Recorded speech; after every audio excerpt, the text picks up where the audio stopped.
迄站攏細條，啊，即擺攏足深啦吼。迄你騎車、踩車啦，非常危險的，攏愛注意。你若轉頭我角若無細去，車就弄着啦。啊，即陣你已經開好啊吼，安全性加足好啦吼。掛水溝攏總白米，已經足好開啊！你開車安全性也較好。農民對你行駛哦，夠安全的啦。聽過這邊的農民說啊，哈，他們小時候要把裡面的物產，比如鳳梨或者竹筍，運送出來的時候，光是走損傷的農作物就很多很多，他們做夢都不敢想象，到現在竟然有一條這麼8米寬的柏油路，可以讓他們把裡面的物產運送出來。第3條聯外道路，它的長度是2.9公里啊，哈，那寬度是8公尺。廠區聯絡道 A， 它的長度是4.9公里啊，哈，合計就是7.8公里，寬度一樣都是8公尺。所以做好之後，不管是第3條聯外道路，它是串聯到關廟地區，就是由湯山營區的西北側，然後可以連接到台19甲線。所以這一條除了給軍方炮校使用以外，也可以帶動關廟相關農產品的運輸啊。哦，所以以前的寬度產業道路大概都4到6米寬，那我們現在都拓寬到8米。除了對軍方訓練運輸有提升它的效率以外，也順便帶動我們地方交通還有農產品的運輸。未來也可以結合到我們炮校遷建之後，永康跟炮校2個地方雙核心的發展。掌握施政3分鐘，台南進步向前衝。請柬，好，請現場各位嘉賓掌聲鼓勵。那非常感謝國防部，感謝陸軍以及炮兵訓練指揮部他們的一個用心哦。一方面國軍的訓練更精實，一方面能夠讓地方的發展更繁榮，共同來迎接了炮校搬遷到關廟的新紀元。台南市在炮校遷移的時候，也協力國防部，一方面做好這個土地重劃，一方面支付國防部年初剛支付了將近97億的資金來挹注這個國防部的基金，那也能夠讓炮校的遷移能夠更順利。謝謝國防部撥款來把3條聯絡道都能夠趕快積極的開闢，讓地方能夠繁榮，讓炮兵訓練學校他們的師生都對外聯絡更方便。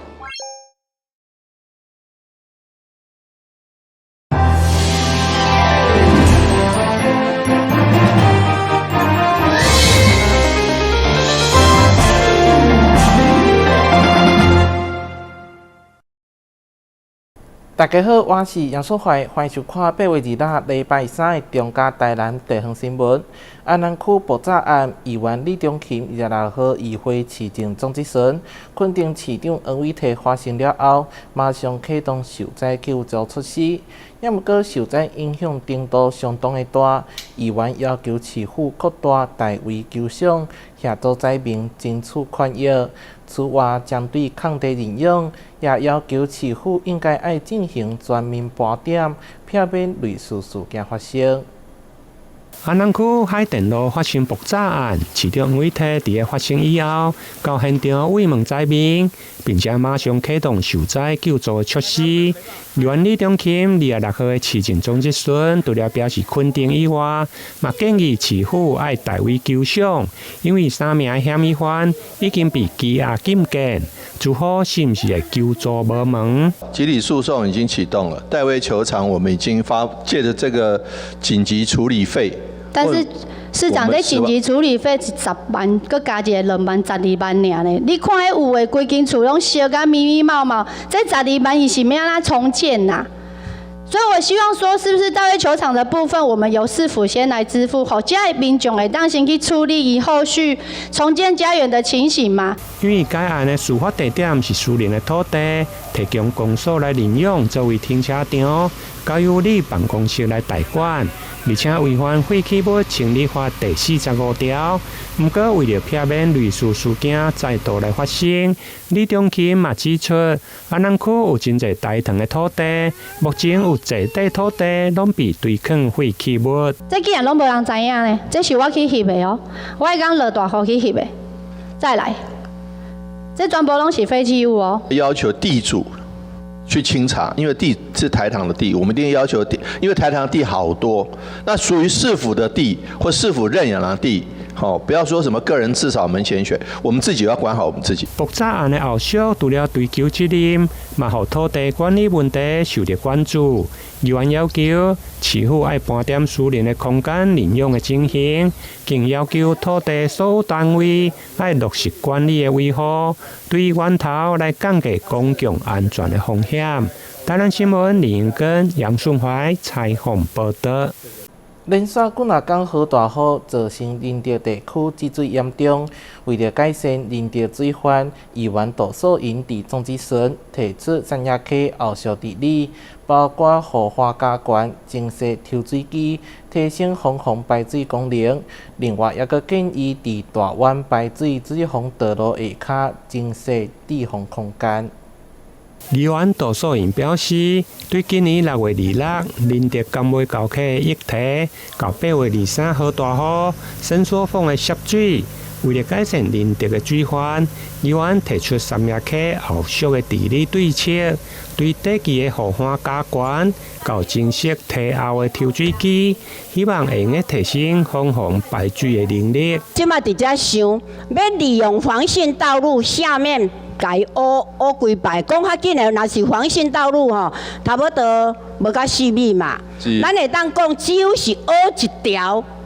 大條的中排的意思啦。咱就是要做這個預防，1.25億做咱的抽水，迄個水資源遐做迄個抽水機的裝置啦吼。了後，閣咱的迄個護岸的加灌嘛，為咱的大灣排水，係的，確實。前陣嘛6月份迄陣，所以這邊佇咱822、823、824遐有加灌啊，我知。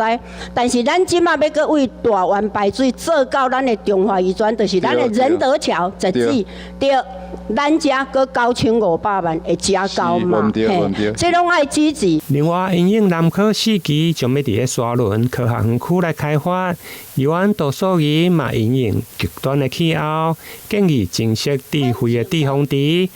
免日後好大雨造成園區的積淹水。台南新聞林根、楊順懷採訪報道。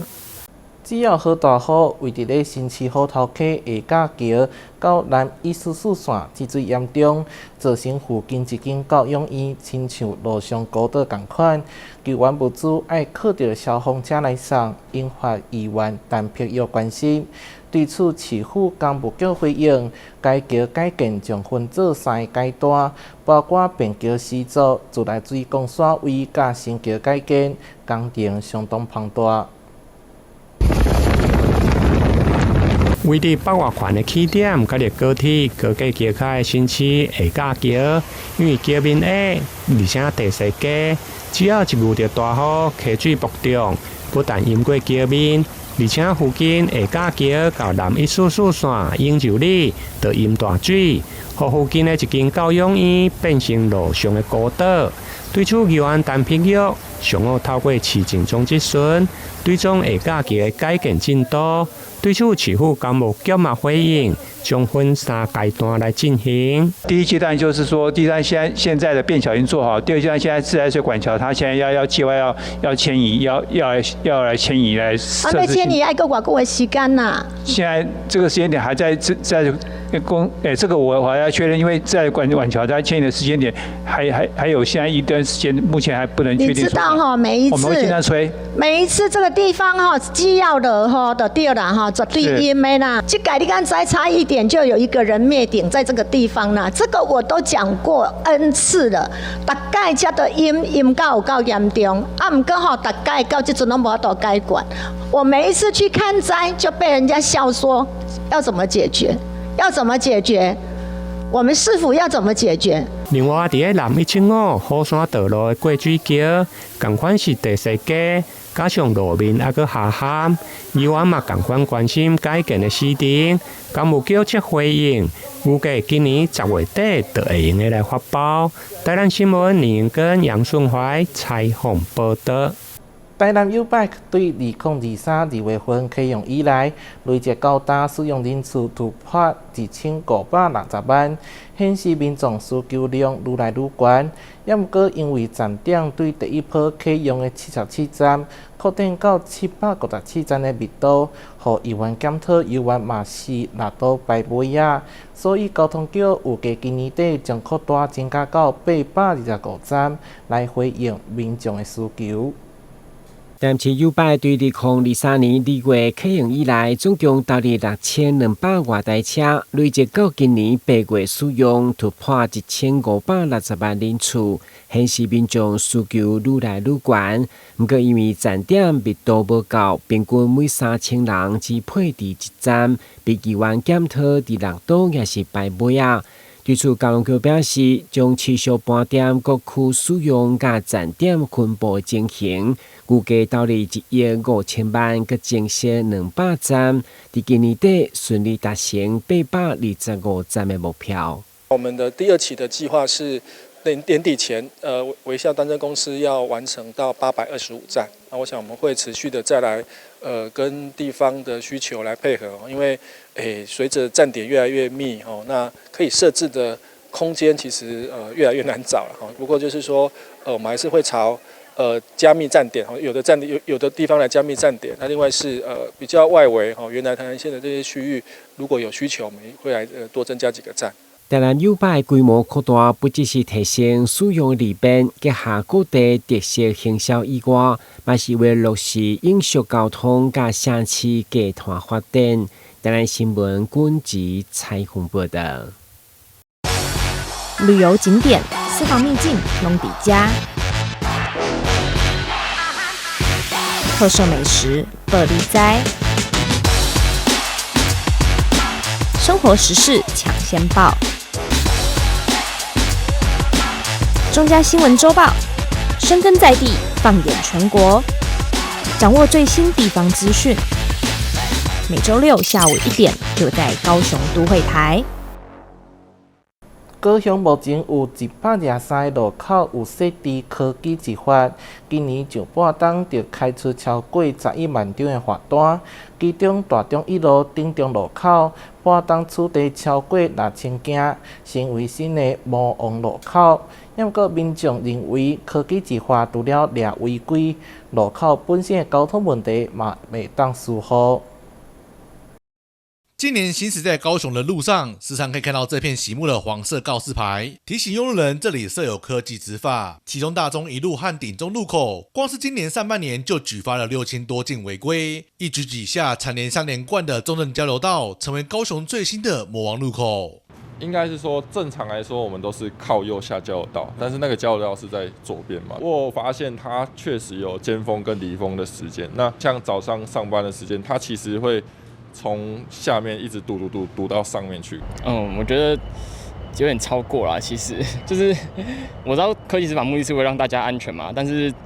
我覺得有點到擾民的程度了。高雄目前共有123處路口設有科技執法設備，光是今年上半年違規取締就開出了11萬張罰單。雖然荷包失血會讓人恨得牙癢癢，但交通大隊表示，科技執法設置過後，相關路口的事故率平均下降都可以超過10%。而大中頂中路口本身車流量就相當大，加上國道上下匝道與平面道路車流交織，動線複雜，才讓這裡成為了違規取締熱點。統計115年1至6月科技執法含固定式測照設備，共取締111322件交通違規，較去年同期增加7288件。本市的三民區大中一路與頂中路口取締6103件交通違規，因該處位於頂尖系統交流道，車流量大，駕駛人未依標誌標線號誌指示行駛及闖紅燈為主要違規原因。但民眾也認為，科技執法雖然有預防違規的效果，但如果一個路口長期違規案件居高不下，也應該回頭檢視，是不是道路設計本身還有可以改善的地方。希望不是單純的設置取締設備，而是要滾動調整。我覺得滾動式調整會比較彈性，或滾動像你說的滾動式調整會比較合適啊，但也不是說為了抓而抓。那其實如果你裝了科技執法之後，其實你應該也要去檢討說，為什麼某些地點裝了執法，它的違規堆樣態並沒有去減少，那是不是我的交通工程、我的道路設計上出現哪一些問題，必須要去修正？高雄交通大隊強調，科技執法本意不是要開出更多罰單，而是希望透過執法與道路改善，讓用路人們可以更清楚路況規範，遵守交通規則，共同維護道路安全。解說君高雄報道。桃園市 G13 蘭德中正北站是捷運綠線北段頭一座完工的車站。桃園市長張善政親自歸手，邀請全體市民做伙見證桃園第一條自行興建捷運的上新進度。桃園市政府於13日特別舉辦 G13 南竹中正北站的開箱活動。這不但是捷運綠線北段首座完工的車站，更寫下工程團隊將工期大幅壓縮的里程碑。該站位於蘆竹與桃園的交界，以明亮通透的空間設計令人耳目一新。站體巧妙融合南崁溪河畔景觀及在地農田與埤塘意象，大量玻璃牆引入自然光，搭配透水鋪面設計，體現綠能永續理念。車站一樓整合公車、機車及 U-Bike 停靠點，並提供多語言導引服務。出入口處懸掛由書法家陳家章親筆題字的南竹中正北站招牌，兼具現代感與人文藝術氣息。外牆則設有大型數位電視牆，作為市府政策與活動宣傳平台。今日開箱活動特別安排直播互動，由市長張善政與長興里里長現場抽籤，邀請市議員乾隆、福昌里里長林溫秀蘭及2位市民代表搶先體驗現場，並透過空拍機視角，將站體美景即時投映至電視牆，與現場民眾同樂。這一站呢，是我們剛剛講的所有還有通車車站裡面第一個完工，而且呢所有的配備都準備好了，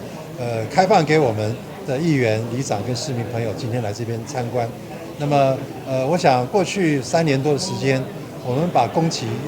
大幅壓縮將近一半，我們的工程團隊沒日沒夜，一天當2天用，終於看到我們年底可以通車的希望。包括今天這個是一個非常重要的里程碑，包括前一陣子我們從藝文特區到北機場，我們讓列車全線自動駕駛，沒有人為干預，也都非常順利成功。我想這麼多的時間，工程團隊非常的打拼，讓我們年底通車的這個目標一步一步的越來越接近。除了站體設計，也特別開箱了詢問處內部的智慧化監控與資料截取系統，並實地走訪站內各項設施。開箱過程中，參與體驗的議員也特別對站內的貼心設計給予高度肯定。工期我們如期的把它完成，但是有所遺漏了安全的部分，反而更大大的提升。除此之外，我發現有一件事，剛剛大家一定沒看到，我剛剛上手扶梯有看到。我們的廁所非常的指示很大，讓大家上下廁所一定知道往哪邊走，這個是最重要的。因為我們常常會面臨到在搭捷運的時候，或者是在搭公眾運輸找不到廁所在哪裡，所以我發現這非常的貼心。如果大家有機會上來，一定要看一下廁所就在後方，非常的大，非常的。那個是我們桃園的觀光廁所。原來是觀光廁所，這也是一個景點。那難怪今天觀旅局也有來到現場。桃園市捷運工程局表示，捷運綠線第一階段通車段包含自 G11 藝文特區站至 G15 避坑口站共7座車站，串聯藝文特區、蘆竹與機場捷運。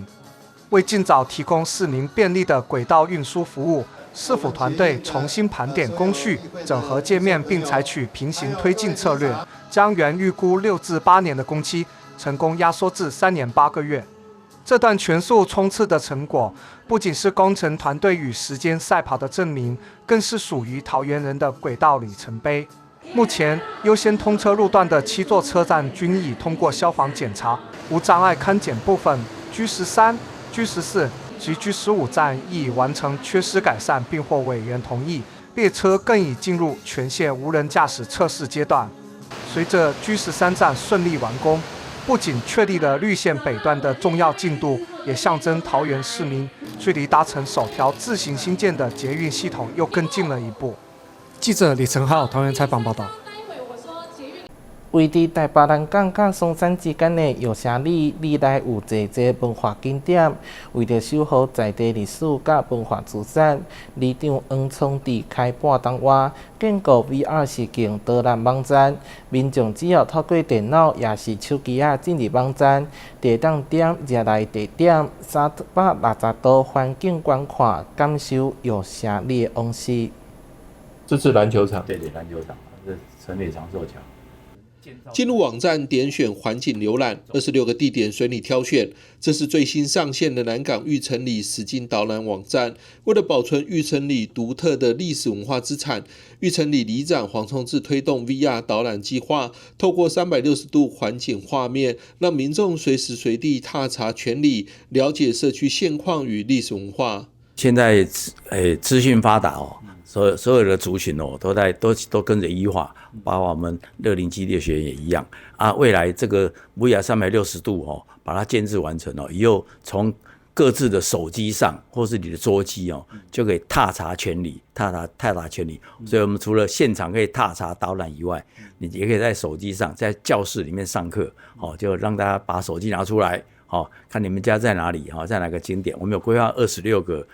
360度的景點拍攝完成哦，所以以後隨時隨地從你的手機上就會看到哦，你自己家住在哪裡哈，也就看到你的社區的一個景況跟歷史的文跡。這過去就是長壽吊橋，所以我們里的 logo 就以過去的長壽橋當做我們的 logo， 一成里。黃聰智回憶，製作過程其實非常辛苦，因為要一大早在人車稀少的時候，到各個景點360度環繞拍攝，而且還必須在天氣晴朗的情況下進行，就是希望能提供瀏覽民眾最好的畫面。製作過程哦，真的一定要找到天還沒亮哦，天剛亮哦，都沒有人車的時候，你會看到我們的所有的26個景點哦 ，VR 360度。都沒有看到人車，然後為什麼沒看到人車？就是早上那個時段哦，都沒有人車哦，然後你要守着那個地方，把環繞360度全部拍攝，再利用軟體把它串聯起來，整個跟我們的 GPS 定位360度一樣哦，所以很辛苦，就是一定要找到沒有人車的時段，而且還要有陽光哦，下雨天、陰天也拍不出比較好的一個的畫面。除了繼續補拍兵工廠、鑄造廠、大龍橡膠廠等地外，接下來黃聰智還將計劃在各景點設置 QR code， 民眾到現場只要掃碼就可以了解此處的發展沿革。黃聰智更計劃舉辦全里踩踏活動，讓孫子帶着爺爺奶奶一步步認識家鄉。玉成里的全里哦，有很多歷史文跡，比如吊橋啦、磚石窯啦，還有錫安教會啦，還有張家古厝，還有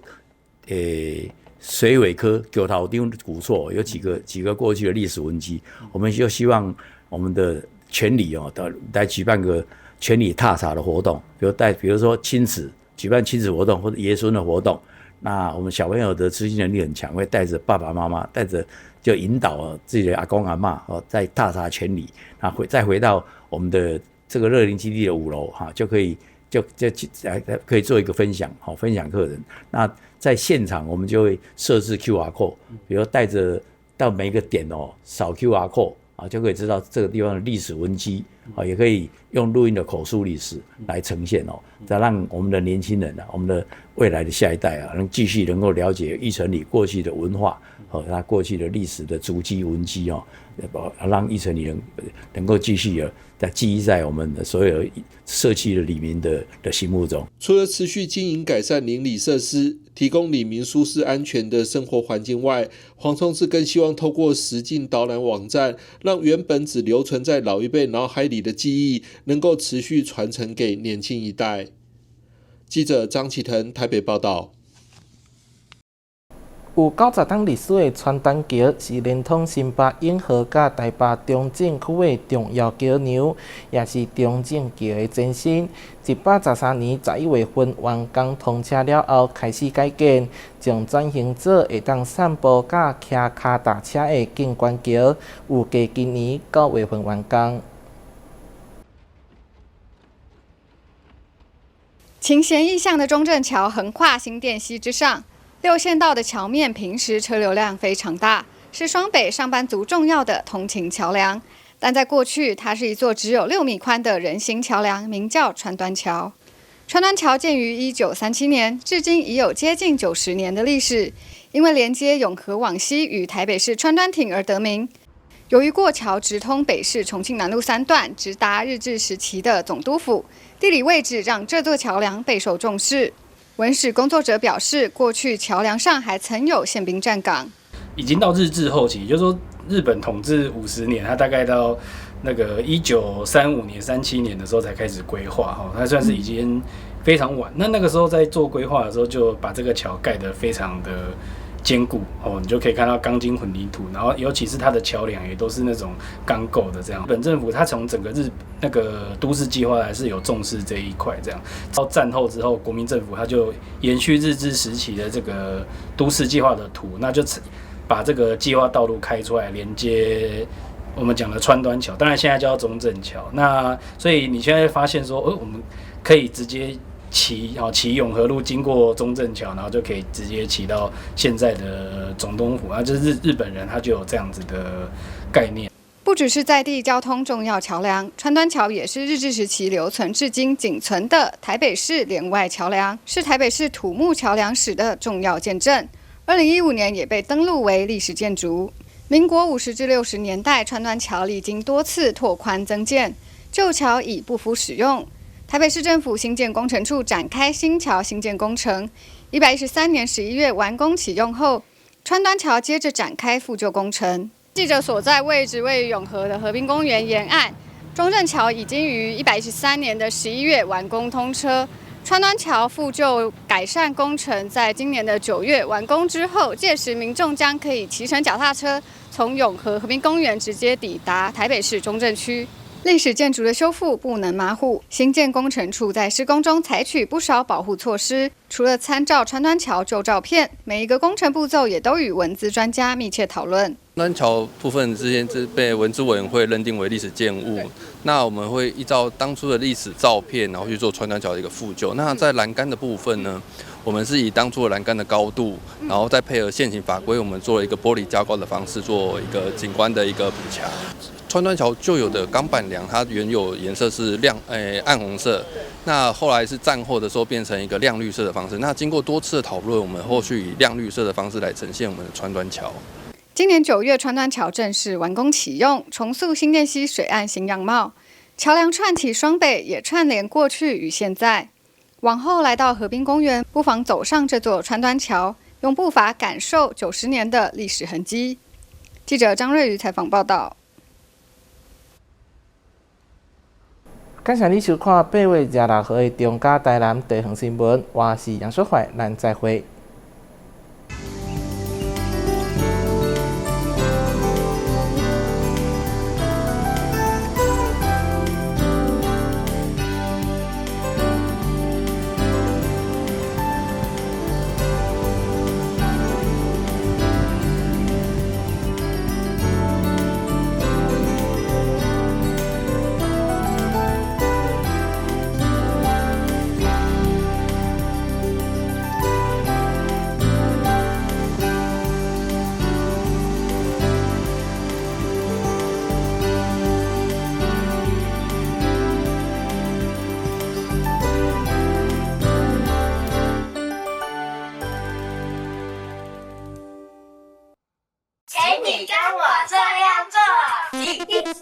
3、4、5、6、7、8。2、3、4、5、6、7、8。3、2、3、4、5、6。同樣的事一直重複做，身體會產生記憶，成為習慣哦。7、8。我也爬快不起耶。林先生，因為你的右手受到機器重壓，狀況比較危險，為了他沒有辦法完全復原。先生您好，我是職災勞工專業服務人員，因為我們有收到您的職災通報，所以來了解一下有什麼政府可以協助的部分。林先生啊，就讓我們團隊一起繼續協助吧。那後續的職能復健服務應該會對他的復工很有幫助。